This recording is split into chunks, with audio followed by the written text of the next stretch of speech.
অনেকে না সিজার বুঝতেই পারবেন অ্যাকচুয়ালি কিভাবে ধরবো, তো তাদের জন্য অ্যাট ফার্স্ট এটা আমাদের সিজার আমরা ভালো করে দেখছি আগে, দেখবে আমরা কেউ আর ভুলবো না সিজার প্রপারলি কিভাবে ধরতে হবে। ঠিক আছে, যারা নতুন বিশেষ করে তাদের জন্য ভালো করে দেখবে এই যে একটা সাপোর্টিং আঙুল রাখার জন্য একটা হালকা উঁচু মতো জায়গা আছে, এটা কোন দিকে আছে? আপাতত উপরের দিকে। আমরা ময়ূর দেখেছি, ময়ূর কোন দিকে পেখম মেলে? উপরের দিকে পেখম মেলে সবসময়।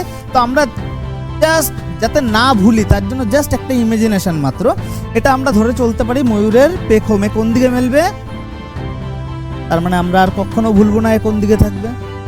যদি কখনো এরকম থাকে আমরা হট করে আবার না এটা তো এইদিকে ভুল দিকে আছে, আবার ঠিক দিকে নিয়ে নিতে পারবো। ক্লিয়ার? এটা হচ্ছে আমাদের সাপোর্টিং আঙুল,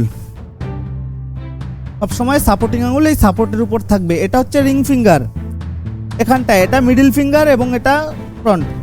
তো আমাদের সাপোর্টিং আঙুলের পর রিং ফিঙ্গার ঢুকলো, বাকি দুটো ফিঙ্গার জাস্ট এর উপরে সাপোর্ট। ক্লিয়ার?